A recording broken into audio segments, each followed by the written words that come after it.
से राम राम निकलता है तो मेरा शंकर भगवान उसको 21 बार झुककर प्रणाम कर लेता है कि इसने राम राम कहा है। वो प्रथम वैष्णव की गिनती में शिव है, प्रथम वारकरी की गिनती में शिव है। भगवान शंकर तो अपने भक्त के लिए आनंद पाते, शायद इसीलिए तो करुणा करते, इसीलिए तो दया करते।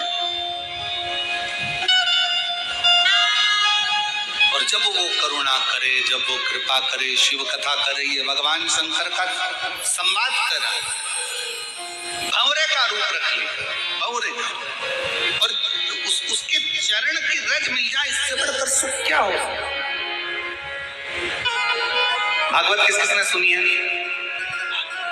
हाथ उठाओ जरा, जिन्होंने श्रीमद् भागवत सुनी है सबने? रख। वामन भगवान का चरित्र सुना है? जम के तो बोलो। हाँ, क्या मांगने गए थे राजा बलि के दरवाजे पर? अच्छी जम के बोलो। 3 पग भूमि, ठीक है? मतलब तुम लोगों ने कथा सुनी।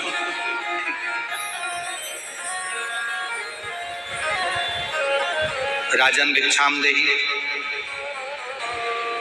राजन भिक्षाम देहि। राजा बलि आया, क्या चाहिए? 3 पग भूमि। राजा बलि को हंसी आ गई। 3 पग भूमि का तुम करोगे क्या? क्या करोगे 3 पग भूमि? कई लोगों को बड़ी चिंता रहती है, हमने मंदिर में इतना प्रसाद चढ़ाया, पंडित जी क्या करेंगे? तुम्हें क्या करना, चढ़ाना तुम्हारा काम है, लेकर जाना पंडित जी का काम। बड़ी चिंता। राजा बलि ने पूछा 3 पग भूमि का तुम करोगे क्या? वामन भगवान ने कहा मर्जी मेरी, तुम तो 3 पग दे दे। 3 पग भूमि में ना गाय बांध सकते हो, 3 पग भूमि में ना सही से बैठ सकते हो, 3 पग भूमि में ना सही से सो सकते हो, ना रह सकते हो, तो 3 पग भूमि का तुम करोगे क्या? राजा बलि ने बार बार भगवान से कहा तो भगवान ने कहा बस मुझे तो 3 पग भूमि चाहिए। राजा बलि ने, शुक्राचार्य जी महाराज आए और वामन भगवान को देखा तो कह दिया कि 3 पग भूमि मत। पर राजा बलि ने उसी समय अपने बेटे को आवाज लगाकर बुलाया कि जा अंदर जाकर जल लेकर आ, मुझे संकल्प छोड़ना है 3 पग भूमि का।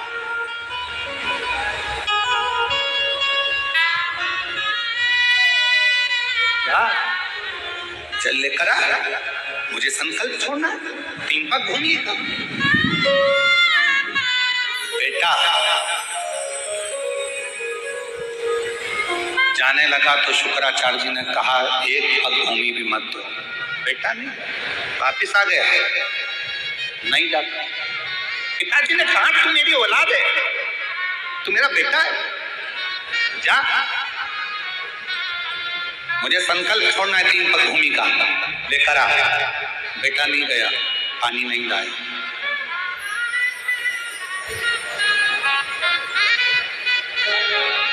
गया ही नहीं। एक चरित्र हमको याद आ रहा है, एक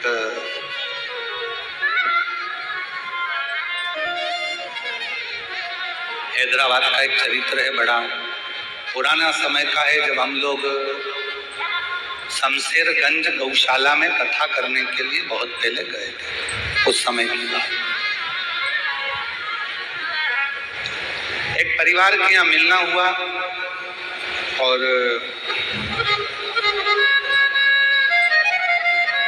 माता पिता को मालूम पड़ा, पिताजी को, कि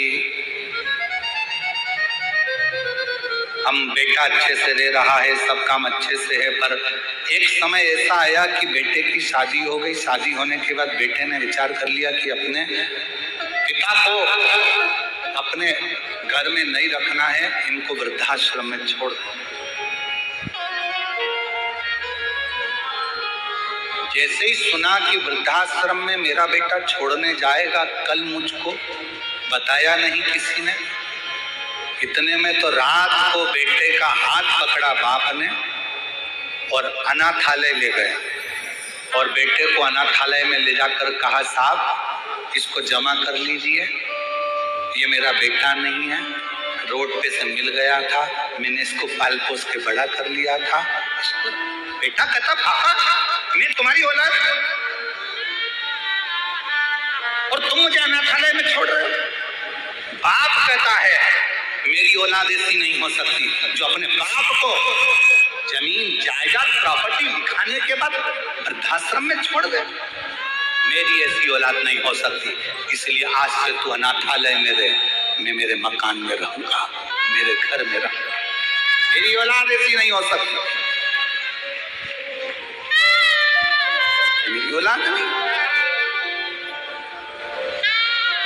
आज राजा बलि ने कहा, जाओ बेटा जल्दी जाओ, मेरे को जल ला कर दो, मुझे जल दो, मेरे को संकल्प छोड़ना है। बेटा नहीं गया जल लेने के लिए, बेटा नहीं गया जल लेने के लिए, और जैसे ही नहीं गया राजा बलि को क्रोध आ गया, बेटा तू मेरा पुत्र होकर और तू जल लेने के लिए नहीं गया, आज मैं तुझे श्राप देता हूं, दान करने में तू मेरा रोड़ा बना है, दान करने में तू पत्थर जैसा अड़िग रहा है, इसलिए मैं तुझे श्राप देता हूं कि तू पत्थर हो जा।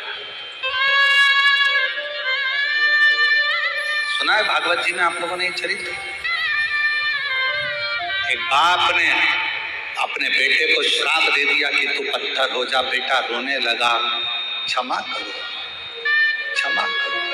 बाप कुछ नहीं बोला, क्षमा मांगना है तो ये दरवाजे पर जो छोटा सा ब्राह्मण का बच्चा खड़ा है, जो 3 पग भूमि मांगने के लिए खड़ा है, इससे क्षमा मांग। राजा बलि का लड़का क्षमा मांगने के लिए वामन भगवान के पास पहुंचा, प्रभु क्षमा कर दो, मेरे पिताजी ने मुझे श्राप दे दिया, आपको 3 पग भूमि देना था, मेरे पिताजी संकल्प छोड़ने के लिए जल मंगवा रहे थे, मैं लाकर नहीं दे पाया, पत्थर बनने का, रोड़ा बनने का श्राप दे दिया, क्षमा करो। वामन भगवान ने कहा, तुम चिंता मत करो, जब मेरे शंकर भगवान का एक अंश अवतार पृथ्वी पर त्रेता में होगा,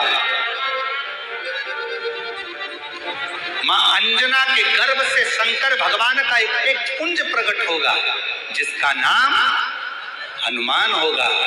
जब हनुमान जी महाराज लंका पर जा रहे होंगे, तब तेरे ऊपर लात रखकर फिर उड़ेंगे और तू पाताल में जाकर पुनः मोक्ष को पा जाएगा, क्योंकि तुझे शंकर भगवान के चरण की रज प्राप्त होगा।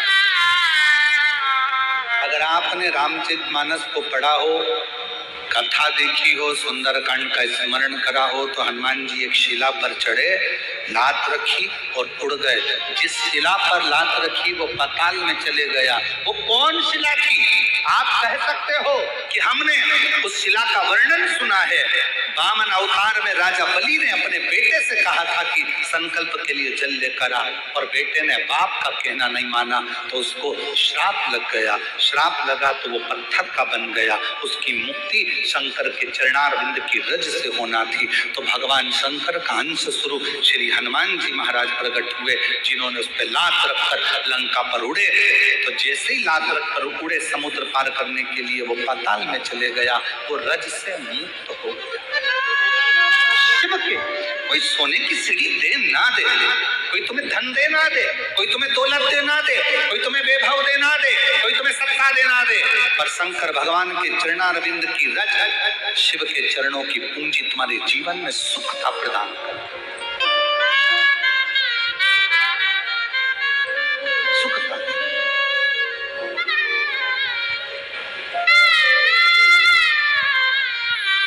और शंभु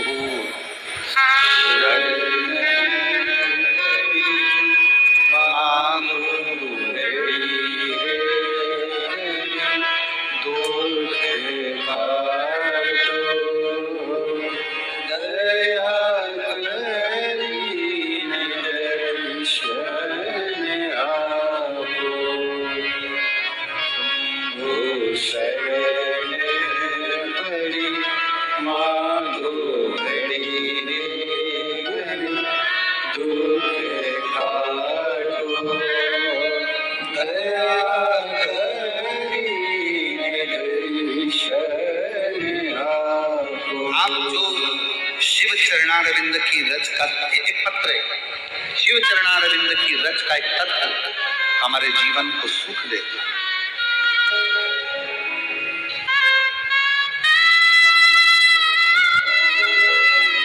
मैं योगिता मारुति गाड़े, गांव चकलांबा, गेवराई, जिला बीड़। मेरा मोबाइल नंबर ये है। पत्र को आप लोग एलईडी पर पढ़ सकते हो, मोबाइल पर पढ़ सकते हो। कहीं बैठी हो तो हाथ हिला सकती हैं। मैं योगिता मारुति गाड़े, गांव चकलांबा, तहसील गेवराई, जिला बीड़। मोबाइल नंबर ये है। आपकी कथा का मैं वर्णन करूं गुरुजी। एक दिन आपकी कथा टीवी पर सुनते सुनते एक बेलपत्र और आपके बताए गए उपाय पर मेरा मन टिक गया। गुरुजी,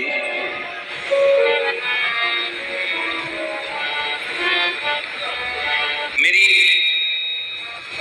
बेटियां हैं तीन, एक बेटा,